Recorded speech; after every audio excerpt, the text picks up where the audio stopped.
வீட்டுள்ள அனைவருக்கும் நண்பர்களுக்கும் என் மகள் மகன் பேரன் பேத்திகளுக்கும் இந்த கிராண்ட்மர் தாட்ஸின் அன்பான வணக்கம். இப்போ நான் சில முக்கியமா பெரிய பெரிய ஸ்டாருங்கெல்லாம் வந்துட்டு போறாங்கன்னு வைங்க.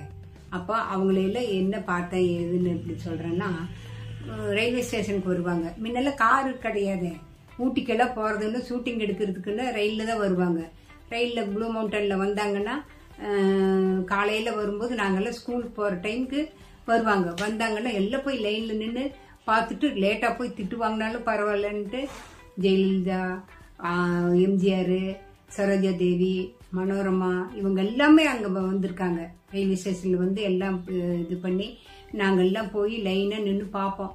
அவங்க இப்படி இருக்காங்க அப்படின்ட்டு அவங்களெல்லாம் பார்த்துட்டு, அப்புறம் ஏதோ ஒரு மீட்டிங் எல்லாம் வந்துச்சுன்னா பெரிய பெரிய ஆளுங்கள்லாம் வருவாங்க. அவங்களையெல்லாம் பெரியவங்களையெல்லாம் மீட்டிங்ல பார்ப்போம். அவங்க பேசுறதெல்லாம் கேட்போம். காமராஜர், அண்ணாதுரை இவங்கெல்லாம் நாங்களாம் சின்ன குழந்தைய பிள்ளைங்களா இருக்கும். ஒரு குறிப்பிட்ட வயசு இருக்கும்போது அவங்களையெல்லாம் பார்த்துருக்கோம். கூட்டிட்டு போவார் அப்பா எல்லாத்தையும். அப்பா ரொம்ப அரசியலில் கொஞ்சம் நல்லா அவருக்கு ஒரு இன்ட்ரெஸ்ட், நல்லா பண்ணுவார்.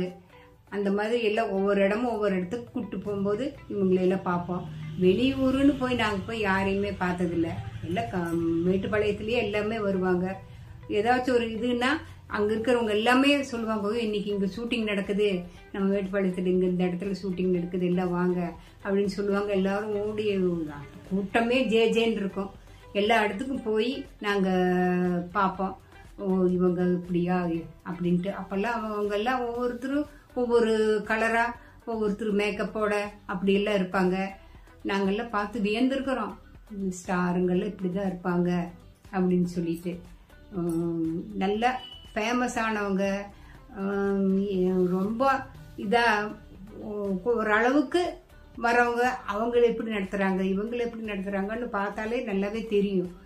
கூட்டம், போலீஸ் கூட்டம் சுத்தி வர நின்றுட்டே இருக்கு. எப்ப பார்த்தாலும் ஒரு இடத்துல போய் நாங்கெல்லாம் நின்னோம்னா போலீஸ்காரர்கள் போங்க அந்த பக்கம் போங்க, யாரும் நிக்க கூடாதுங்க அப்படி இப்படின்னு சொல்லி துரத்தி விடுவாங்க. இருந்தாலும் நாங்கள் எல்லாம் போய் ஒளிஞ்சு நின்று பார்ப்போம். ஷூட்டிங் எல்லாம் எடுக்கும்போது இப்படி எல்லாம் போகுது, கிரெயின் இப்படி எல்லாம் வருது, அப்படி இப்படின்னு எல்லாம் நாங்கள் நினைச்சுக்கிட்டு ஒவ்வொரு இடமா போய் அப்படி எல்லாம் பார்ப்போம். பிள்ளைங்கெல்லாம் சேர்ந்துக்குவோம், பசங்கள்லாம் சேர்ந்துக்குவாங்க. எல்லாம் ஒட்டுக்கா போய் தான் எல்லா இடத்துலயும் ஷூட்டிங் பாக்குறதா. வெளியெல்லாம் போக மாட்டோம், வீட்டு பக்கத்துலயே தான் ரயில்வே ஸ்டேஷன். அதனால அங்க பக்கத்துல இருந்து இப்படி எல்லாம் பார்த்துட்டு போயிடுவோம். ஒவ்வொரு இடமும் போகணும்னா ஒன்னும் பஸ் ஏறி போகணும் அப்படி இப்படின்லாம் கிடையாது. நடந்தே போயிட்டு நடந்தே வந்துருவோம். அதே மாதிரி மீட்டிங் எல்லாம் பஸ் ஸ்டாண்டு கிட்ட நடக்கும். முக்கால்வாசி நேரம் நாங்கெல்லாம் பஸ் ஸ்டாண்டுக்கெல்லாம் போக மாட்டோம், வீட்லயே இருந்துக்குவோம். அண்ணன் தம்பிங்க எல்லாம் போவாங்க. போயிட்டு அவங்கள பார்த்தோம் இவங்கள பார்த்தோம் அப்படின்னு சொல்லிட்டு எம்ஜிஆர், ஜெயலலிதா இவங்க எல்லாம் வரும்போதெல்லாம் அவங்க எல்லாம் போய் பார்த்துட்டு வருவாங்க. அவங்களெல்லாம் பார்த்துட்டு நல்லா அருமையா இருக்காங்க, நீங்க தான் மிஸ் பண்ணிட்டீங்க அப்படின்னு சொல்லி எங்களையெல்லாம் திட்டுவாங்க. ஏன் நீங்களும் வந்திருக்கலாம்ல, பார்க்கலாம்ல அப்படின்னு சொல்லிட்டு.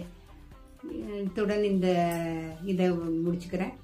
நன்றி, வணக்கம். உங்களுடைய கமெண்டையும் சப்ஸ்கிரைப்ஸையும் லைக்கையும் அனுப்புங்க.